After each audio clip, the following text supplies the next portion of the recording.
En primer lugar, diremos que el conjunto de los primeros 5 libros de la Biblia es llamado el Pentateuco, porque esta palabra significa precisamente 5 libros. Estos libros son Génesis, Éxodo, Levítico, Números y Deuteronomios. Fueron escritos por Moisés y en las Sagradas Escrituras se los identifica como la ley. Aunque la paternidad literaria de Moisés ha sido cuestionada, tanto los eruditos conservadores como los descubrimientos arqueológicos confirman a Moisés como el autor, lo cual es también aceptado por la mayoría de los creyentes. En este sentido, podemos mencionar citas bíblicas del Antiguo y del Nuevo Testamento. En el Antiguo Testamento, el libro llamado Deuteronomio dice en su capítulo 31, al relatar las últimas instrucciones al pueblo de Israel, versículo 9: Y escribió Moisés esta ley y la dio a los sacerdotes, hijos de Leví, que llevaban el arca del pacto del Señor, y a todos los ancianos de Israel. Versículo 24 al 26.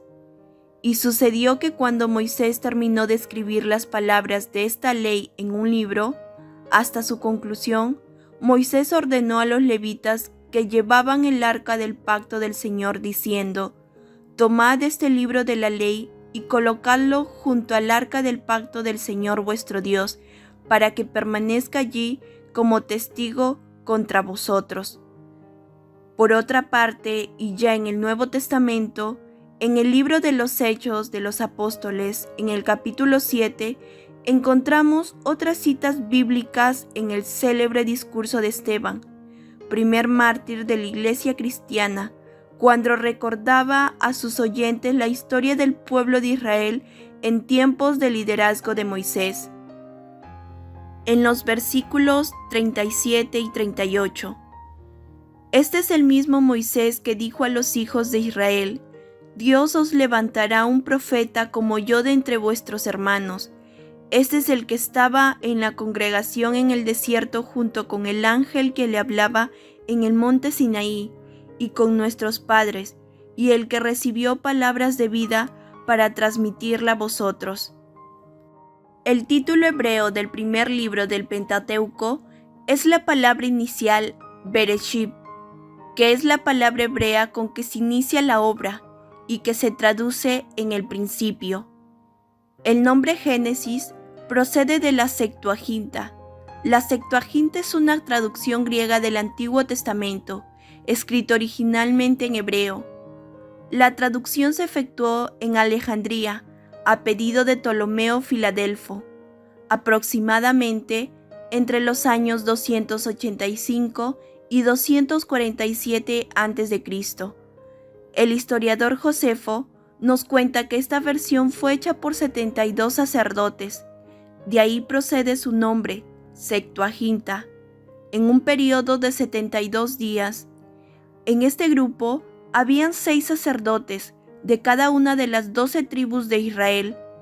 Esta traducción del Antiguo Testamento fue utilizada por Jesucristo y por el apóstol Pablo, quienes citaron parte de la misma, y es más antigua que cualquiera de los textos hebreos del Antiguo Testamento existentes en la actualidad. El título Génesis fue adaptado después por la Vulgata Latina, nombre dado a la Biblia traducida al latín por Jerónimo, a fines del siglo IV. Génesis significa orígenes, fuente, nacimiento. Este último es el más cercano al significado original. El título en castellano se deriva del verbo griego genao, que significa engendrar o dar a luz. Génesis es así el libro de los comienzos u orígenes.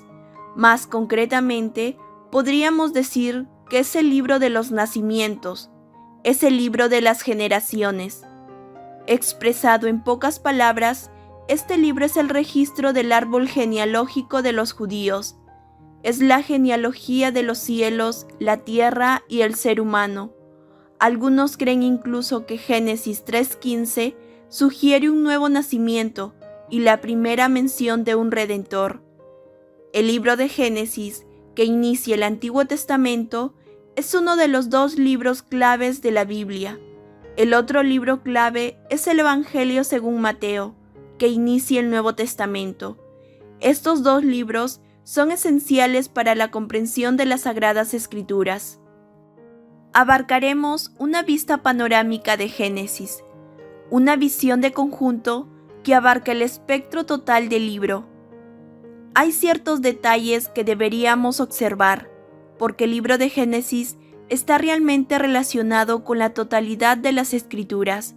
La verdad es que esta obra menciona ciertos términos por primera vez: creación, hombre, mujer, pecado, sábado, matrimonio, familia, trabajo, civilización, cultura, asesinato, sacrificio, razas, lenguas, redención y ciudades.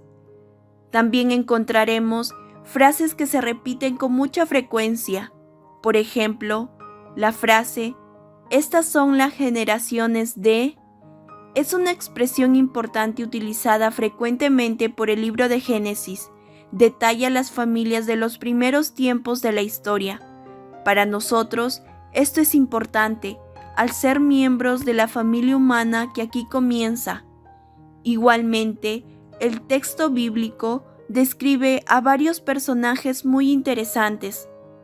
Alguien ha llamado al Génesis el libro de las biografías.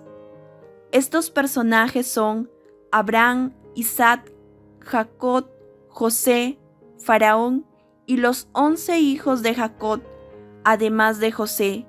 Encontrarás que Dios está bendiciendo continuamente a Abraham, a Isaac, Jacob y José. También observarás que aquellos que están asociados con estos personajes, como Lot, Abimelech, Potifar, el mayordomo y Faraón, también son bendecidos por Dios. En este libro verás que se menciona el pacto. Hay apariciones frecuentes del Señor a los patriarcas. El altar ocupa un lugar destacado. Los celos en el hogar aparecen aquí. Egipto se nos presenta en este libro como en ningún otro. También se mencionan los juicios sobre el pecado, y hay ocasiones en las que es evidente la guía de la providencia. Un gran predicador del pasado, llamado Robinson, de Inglaterra, ha escrito algo que se debe describir en las mentes y corazones del pueblo de Dios de nuestro tiempo. Dice este predicador en su obra La vida personal del clero: vivimos en una época de libros. Salen para nosotros y profusamente de las editoriales en creciente multitud, y siempre estamos leyendo manuales, libros de textos, artículos, libros devocionales, libros críticos, libros sobre la Biblia, libros sobre los evangelios. Todos ellos son devorados con avidez, pero ¿qué cantidad de tiempo y esfuerzo dedicamos a la consideración de los evangelios mismos? Nos sentimos constantemente tentados a imaginar que obtenemos algo bueno más rápidamente, leyendo alguna declaración moderna sobre la verdad que encontramos comparativamente fácil de asimilar porque se nos presenta en una forma y desde un punto de vista con el cual nuestra educación, o quizás parcialmente por asociación, nos hace sentir familiarizados. Pero lo bueno que conseguimos fácilmente no es aquello que penetra más profundamente en nuestro ser, convirtiéndose en una posesión duradera. Sería bueno darnos cuenta, con sencillez total, de que nada que merezca la pena poseer ha de obtenerse sin lograr una victoria. Las grandes verdades de la naturaleza no se nos ofrecen en una forma tal como para que resulte fácil captarlas. Los tesoros de la gracia deben ser buscados con toda la habilidad y energía característica del hombre que está buscando perlas preciosas.